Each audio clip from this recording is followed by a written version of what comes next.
On March 8th, the Formula One World Championship resumes, and we're all excited to see the drivers and teams battle it out on the track for this 2026 edition. For me, F1 started back in my childhood. After Sunday lunch, I watched Michael Schumacher win in his red car. Recently, younger people have become interested in the sport again because of Drive to Survive on Netflix. To the point that now, there's even a word for the new fans. Formulix, a mix of Formula One Netflix and Footix. Like the guys who think they know soccer but really don't. And behind this word, there's a bit of a harsh idea. You watch F1 but you don't truly know it, and I realize nobody wants to be a Formulix. Even if you followed every season for 25 years, knowing every aspect of Formula One isn't easy. So, during the off-season, I went down a biography rabbit hole, looking into the men who made this sport, 34 different world champions since 1950. And I discovered that they all have an incredible story. Each one has something extra, a personality, life choices, and rivalries that make them really fascinating. Actually, F1 is like an iceberg. When you start this sport, you soon grasp the basics, but the real excitement is beneath the surface. Today, I'll share the wildest stories of world champions who shaped the sport. That way, you'll get to know all of them a bit better, and even if you think you already have the whole list in mind, I think this will be a good refresher. From the very first champion to Norris, including Max Alonso, Stuart Fittipaldi or John Surtees, we're going to go through the history of 34 extraordinary guys together, reflecting on when you truly had to be crazy to enter Formula One. Even if you think you know it all, I'm sure there are stories you've never heard. Let's begin with F1's first season, and a name that's rarely mentioned, yet officially, he's the very first Formula One world champion, Giuseppe Nino Farina. For him, cars were a family affair, since his father was named Farina. Yes, he's the designer who founded the renowned Italian coach-building studio. Still, he later became an economist and then a lawyer. He could have pursued a stable, prestigious career in the Italian army, but chose otherwise. In the early 1930s, he was so bitten by the racing bug that he left his officer training and started competing.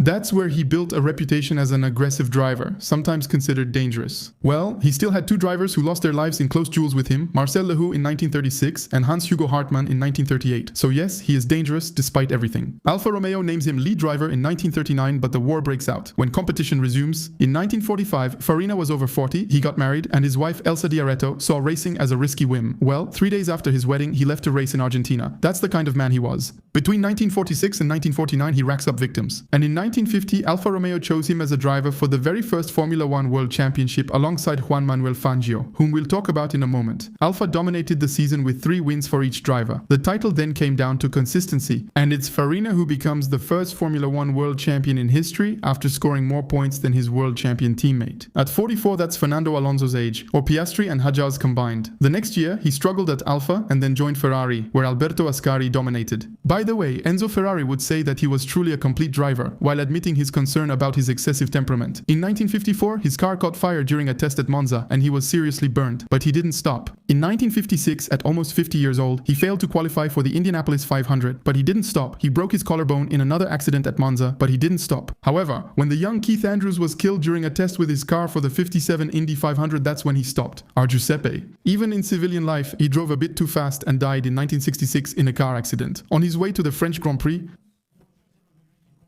he was the first to have his name engraved on the winners list. But, speaking of transitions, in the same Alfa Romeo, there was already the man who redefined what it means to be a world champion, Juan Manuel Fangio. Well, he didn't come from a glamorous world. He was born in Argentina, his father was an Italian immigrant and a farm worker, and nothing destined him to become a global superstar. But very early on, he got his hands dirty working on engines. By age 10, he worked in a garage, and even after nearly dying from pneumonia as a teen, he continued learning mechanics. So, when he started auto racing, he understood cars better than anyone. At 23, he entered his first race in a self-modified Ford Taxi and started gaining recognition in Latin America, particularly in endurance races. Fangio's thing is that he's not just crazy like Farina, he's smart. Since he missed the championship title by just a few points in 1950, he left no room for doubt the following year and became world champion at 40, and from then on, Formula One changed completely.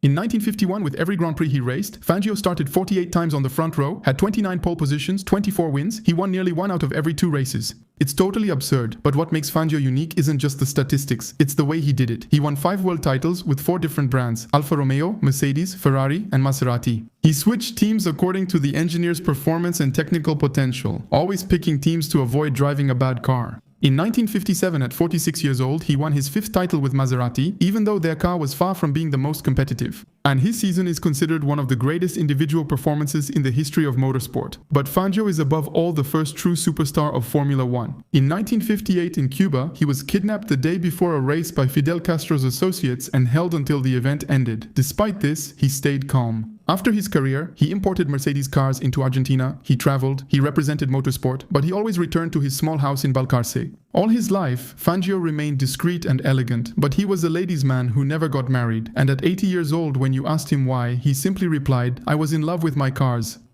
Let's discuss another prominent 1950s figure, Alberto Ascari. He was the son of Antonio Ascari, a leading 1920s driver who died in the French Grand Prix when Alberto was 7. Instead of keeping him from racing, the tragedy drew him in, and from the 1930s, Alberto became a top motorcycle racer in Italy. Switching to cars was a natural step. In 1950, he began Formula One with Ferrari, competing against Farina and Fangio's Alfa Romeos, but the Ferrari wasn't yet competitive. In 1951, however, he won a Grand Prix, established himself as the new face of the brand, and in 1952, he became untouchable for a year. From the 1952 Belgian Grand Prix to the 1953 one, Ascari remained undefeated. He won 2 consecutive world titles at the age of 34, 13 victories in 32 Grands Prix, and 14 pole positions.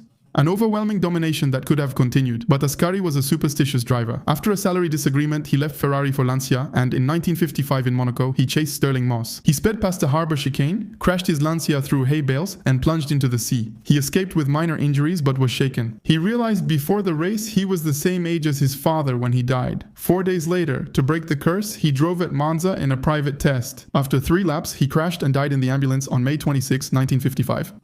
Well, maybe he was right to be superstitious. Both father and son Ascari died at 26, both in an accident that happened 4 days after a first crash from which they survived. Both had won 13 Grand Prix and both left behind a wife and 2 children.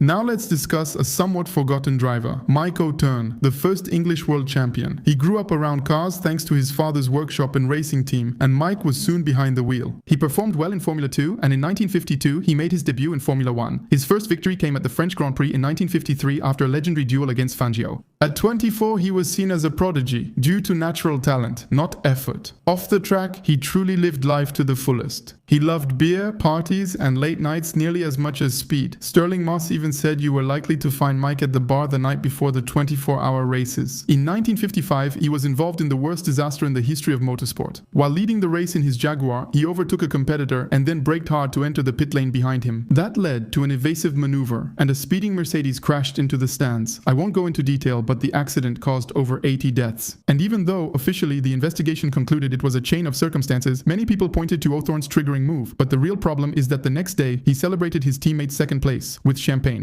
It reflects poorly. 80 deaths is significant. Mike O'Thorn was somewhat of a hothead. For him, Formula One means accepting risk. Without danger, the sport loses its essence. But behind his carefree facade, life hits him too. His father dies in a road accident in 1954, he develops a serious kidney disease, and in 1958 several drivers died during the season, including 2 of his teammates at Ferrari, Luigi Musso and Peter Collins. Formula One is a real battlefield that year, but O'Thorn holds on, and at 29 with only 3 career victories but remarkable consistency, he becomes world champion. He immediately retires to leave the scene at the top. But a few weeks later, in January 1959, he dies in a car accident south of London during an impromptu race with one of his friends on an open road. Jack Brabham, an Australian engineer, began his career as a flight mechanic in the Royal Australian Air Force, though he wasn't a partygoer. When he began car racing, he modified his own cars, often testing the rules. In one hill climb race, he was disqualified for faulty brakes, but actually had none. That little detail sums up the man. He's clever, pragmatic, and obsessed with efficiency. In the 1950s, he went to England and started in Formula One with Cooper. At first, his style was rough, since he was used to dirt racing in Australia. But in 1959, he won his first world title with Cooper and did it again in 1960. 2 straight titles are impressive, but for him it's not enough. He leaves Cooper to start his own team. And in 1966, with the new engine regulations and an Australian engine, Repco, Brabham and his team made a big impact. He became world champion again, driving his own car. He's the only driver in history to do that after 40. His rivals joke about his age, but Jack stays strong. Once, he arrived on the grid with a fake beard and cane to look old and still won. He raced his last Grand Prix in 1970 before selling his team to a certain Bernie Ecclestone. 3 world titles, 123 Grands Prix, and above all, a unique achievement. World champion with his own car. Alright, let's discuss Phil Hill, the only United States-born Formula One world champion. He grew up in California and lost both parents at a young age. So he was raised by his aunt, who, for his 12th birthday, gave him an old Ford T that didn't work, not a problem for Phil. At 12, he took it apart, fixed it, and drove it in the mountains of Santa Barbara. In the 1950s, he became a top endurance driver and earned a reputation as a racing intellectual with 3 24 hours of Le Mans victories. He began Formula One in 1958 with Maserati, then joined Ferrari, where he earned his first win. Then came 1961 when Ferrari dominated and the championship became an internal duel between Phil Hill and the German Wolfgang von Trips, two completely opposite personalities. The European aristocrat who doesn't get his hands dirty and the American who is able to take his car apart piece by piece. Unfortunately, the season changed at the Italian Grand Prix where von Trips was killed in a dramatic accident. So, Phil Hill wins the race and the world title at 34 years old. Our next champion is also a Hill, but they have no family connection and two very different paths. After Phil Hill, the discreet technician, it's Graham Hill's turn, born in 1929 in London. Nothing predestined him to become world champion. He doesn't come from a family of drivers, didn't grow up in a workshop, and discovered cars at 24. Unlike many, Graham Hill isn't a prodigy or natural talent, but a hard worker. He works for free as a mechanic in a driving school so he can borrow a car on the weekends. He meets Colin Chapman and joins Lotus as a mechanic. Chapman regards him as a good technician, not a great driver. Meanwhile, Graham absorbs everything and learns. Legend says he kept a notebook to record every setting, such as tire pressure, braking, and car balance. And despite everything, his beginnings in Formula One are difficult. 2 seasons at Lotus without scoring a single point before moving to British Racing Motors in 1960, where results come slowly. It's finally in 1962 that everything comes together. With 4 season wins, he becomes world champion at 33, not for talent, but by building his own success. He later finishes as world runner-up 3 times and wins the Indy 500 in the United States. With this victory, he becomes an international star. He returns to Lotus in 1968, takes a leadership role, and wins his 2nd world title. But what makes Graham Hill unique isn't just that. He won the Monaco Grand Prix 5 times, the Indianapolis 500 and the 24 Hours of Le Mans. He remains the only driver to achieve the Triple Crown: Monaco, Indy 500 and Le Mans. In fact, he raced until the age of 46 when he died in an accident while piloting his private plane on the way back from a test session. Because of terrible weather, he made an approach error and his plane crashed, taking with it several members of his team. He left behind his son Damon, who would also become a world champion. We'll talk about that later, but first, let's talk about our next champion. Jim Clark, the only son of a Scottish farmer, was raised to take over the family farm. He went to boarding school at age 10 and became a shepherd at 16, but in the fields, he learned how to drive. At 17, he took the old family Sunbeam and started racing around the farm. And in 1958, during a race at Brands Hatch, he impressed everyone at the wheel of a Lotus Elite, and Colin Chapman, the boss of Lotus, immediately noticed his talent. From there, everything sped up. He made his F1 debut in 1960 and got his first victory in 1962 in Belgium and elsewhere. That year, he fought for the title until the end, but a series of retirements allowed Graham Hill to win the following year. He scored 7 wins in 10 races and won an undisputed world title. Well, Jim Clark though, he doesn't really look like a superstar. He says he's more a farmer than a driver and that racing is just a serious hobby for him. Still, in 1964, he lost the final in Mexico due to an oil leak. So, in 1965, he came back stronger by winning his 2nd world title in F1 and the Indy 500 in the same year. Formula One, IndyCar, National Association for Stock Car Auto Racing. He's quick everywhere, and rivals mention his nearly incomprehensible natural talent. Sir Jackie Stewart said he was so nervous outside the car, he'd bite his nails until they bled, yet he was completely relaxed otherwise. Once behind the wheel, in 1967 and 68 with the Ford Cosworth engine, everything was in place for a new domination. But during a Formula 2 race at Hockenheim in an almost secondary event, he went off the track and was killed. He was 32 years old. It shocked drivers, as Jim Clark's death showed no one was invincible. Many contemporaries saw him as one of the era's most talented drivers. Maybe the purest driver Formula One has ever known. Not bad for a little Scottish farmer. Well, at this point in the video, you might be saying we've seen it all. Technicians, pure talents, party animals. But the next driver brings something even rarer. John Surtees, the only man in history to become world champion on 2 wheels and on 4. The son of a motorcycle salesman, Surtees got his start in his father's sidecar. He won a race but was disqualified for being just 14. At 21, he turned pro and dominated the world championship with MV Agusta, earning 7 world titles and 38 Grand Prix wins. At 26, he had won everything, left motorcycles for Formula One and reached the podium in only his 2nd race. In 62, he finished 4th in the championship, and in 64, at age 30, became world champion with 2 wins and great consistency. Motorcycle and Formula One world champion. Done. Remember, we were just talking about Jack Brabham. In 1967, he was the reigning world champion and dominated his team, and yet it's our next champion who would win the title. That year, his New Zealand teammate Danny Hume. He was a mechanic at Brabham before getting a seat, and in '67 the situation was clear. Jack was the natural leader. But Hume wins Monaco, then Germany, while Brabham retires several times. The roles are reversed. Hume becomes world champion while his boss finishes second. The following year, he joined McLaren, won a few more Grands Prix, and became one of the team's pillars after Bruce McLaren's death in 1970. Nicknamed the Bear for his massive build and quiet nature, Hume hates the social scene of 1970s Formula One, which was overrun by sponsors. So he retired in 1974 and later returned to endurance racing in 1992 at the age of 56 during the 1000 km of Bathurst. He called the pits to say he wasn't feeling well. Before suffering a heart attack at the wheel, his car came to a stop against the barrier, and Danny Hume became the first F1 world champion to die of natural causes. Well, speaking of dying, let's talk a bit about safety with Jackie Stewart, the driver who changed the face of F1. Born in 1939 in Scotland, he was severely dyslexic and found school so unbearable that he soon dropped out to work in the family workshop. His brother races competitively, but after a Le Mans accident, his parents stopped Jackie's ambitions, so he switched to sport shooting. He was so good that he narrowly missed being selected for the Rome Olympics in 1960, and he would later say that it was the greatest disappointment of his life. But speed eventually caught up with him when a customer from the workshop lent him a car. Jackie races under a pseudonym to avoid worrying his parents, but when he wins and his photo appears in newspapers, he can no longer hide his career. He debuted in Formula One with British Racing Motors, earning podiums and wins, and placed third in the championship his rookie year.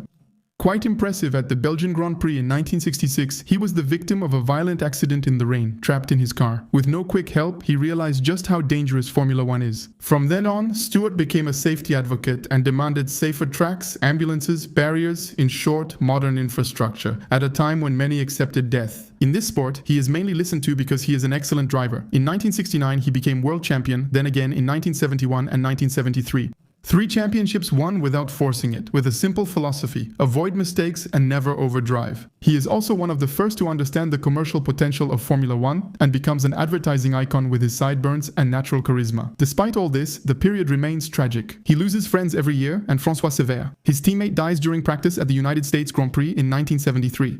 Stewart was set for his 100th race there, but didn't start and retired right after the season. Later, he started his own team with Ford's support. But even if the experience remains mixed, his influence in Formula One is still just as great. By the way, one of the accidents that shaped Jackie's conviction, besides his own, was that of his friend Jochen Rindt. He was one of the best drivers of his generation, starting from Formula 2. He won the 24 Hours of Le Mans in '65 with Ferrari. But in Formula 1, he chose his teams poorly. 3 seasons with Cooper, then Brabham, where he managed a few podiums. He has potential, but never had a car good enough to win the title. Everyone knows that. In 1969, Bernie Ecclestone advised him to join Lotus, which made the fastest cars, but also the most fragile on the grid. The first season was chaotic, with repeated mechanical problems. Jochen Rindt joked to the press that someone at Lotus must have run over a nun. That's how much bad luck keeps striking. At the end of the year, he wins his first Grand Prix. The next season, he drives the revolutionary, fast, modern, but extremely dangerous Lotus 72. He wins 4 Grands Prix in a row and dominates the championship, but criticizes the car, fearing technical failures. He makes it clear his worry isn't his own daring, but that the car might fail. Prophetic, as during Italian Grand Prix practice at Monza, a mechanical failure sends him into the barrier, and he dies at the hospital. With 4 races left, no one will catch him in the standings. Jochen Rindt remains the only Formula One driver to win the World Championship posthumously. As I said, his accident impacted Jackie Stewart and gave the young kid a chance to become champion. Emerson Fittipaldi, our first Brazilian champion, went through the full path: Formula Ford, F3, F2, and in 1970 he started in Formula One with Lotus as the 3rd driver. But when Jochen Rindt passed away, the 2nd driver refused to continue, and Fittipaldi became the #1 main driver at Lotus at just 23 years old. A few weeks later, he wins again when the team returns to the United States, marking his 4th Grand Prix victory. In 1972, at 25, he becomes the youngest world champion ever, a true record then. In 1974, he wins his 2nd title with McLaren, becoming a double world champion at 28. For 4 years straight, he finishes as champion or runner-up. Everything is set for a period of dominance. He makes a heartfelt choice by joining his brother's Fittipaldi team, a patriotic, ambitious family project that ends up a complete disaster. He would later say that it was the biggest mistake of his career. He leaves Formula One in 1980 and becomes champion again in the United States. In IndyCar, he wins the Indy 500 twice and racks up 23 victories. But even during his 2nd career, risk catches up with him. A serious accident in 1996, then a private plane crash a year later. We've talked a lot about accidents in this video, but rest assured, he survived. He's still very much alive. At 80 years old, our Emerson, I really like him. Because beyond being an early winner, he was the first great Brazilian hero before Ayrton Senna, a 2-time champion at 28, and he risked everything out of family loyalty. We're slowly getting closer to the years that will gradually start to resonate with more of you. And if I say this, it's because we're coming to a name you know. Niki Lauda, known for his spectacular crash at the Nürburgring in '76 with his Ferrari in flames, his helmet burned, his face scarred for life, and the movie Rush, for those who have seen it. Reducing Niki Lauda to just that accident misses the point. Born into a wealthy but motorsport-averse family, he had to go into debt to pursue his passion.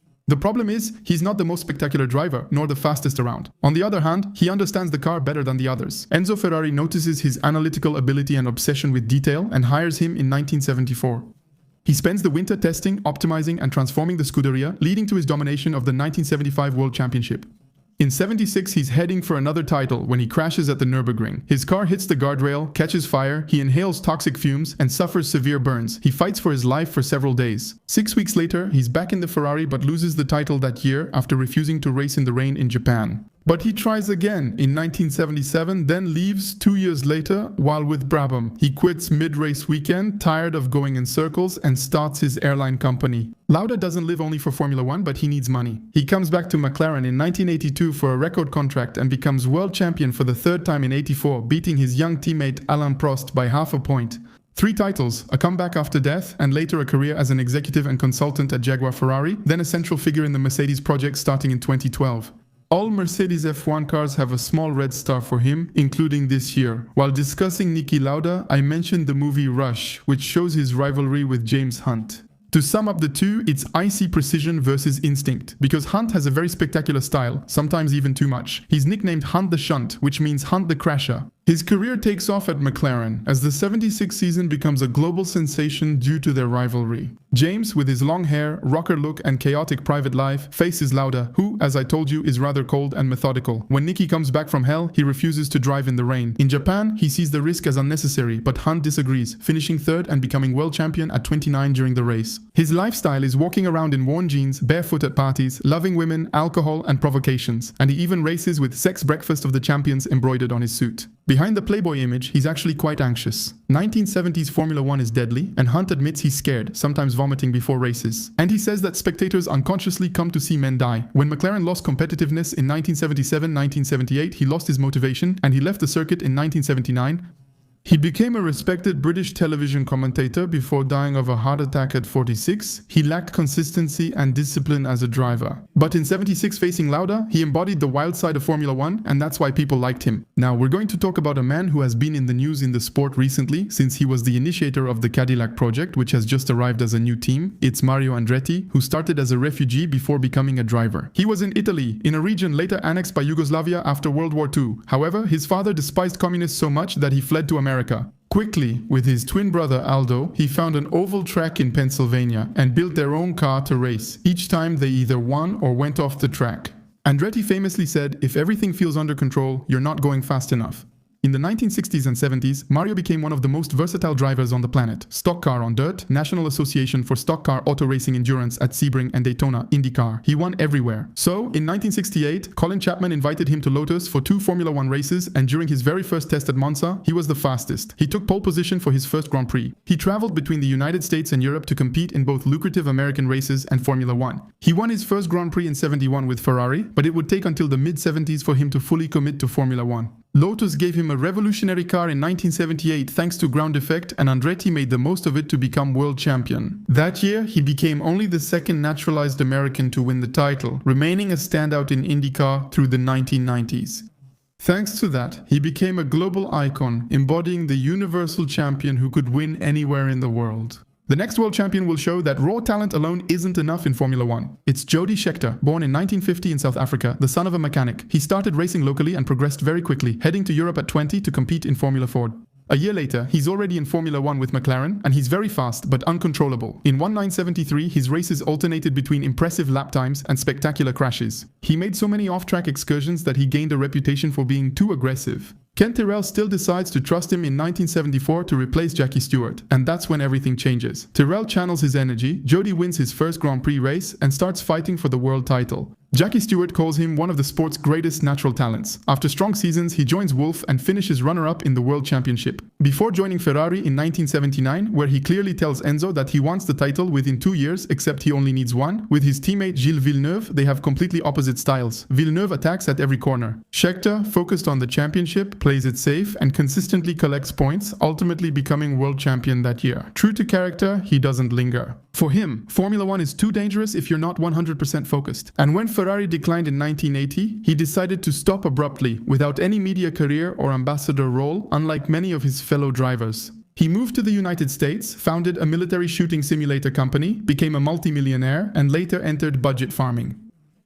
The least we can say is that he may not be the most famous, but he's an unusual champion. Guys, I see we're moving along with the timing. We're going to be around 30 minutes now. I think this is one of the longest videos on the channel, and we're only halfway through the drivers. I don't want to rush since there are more crazy stories to share. I'll stop here and continue next time. The next video will be posted here when it's ready. Thanks for watching till the end.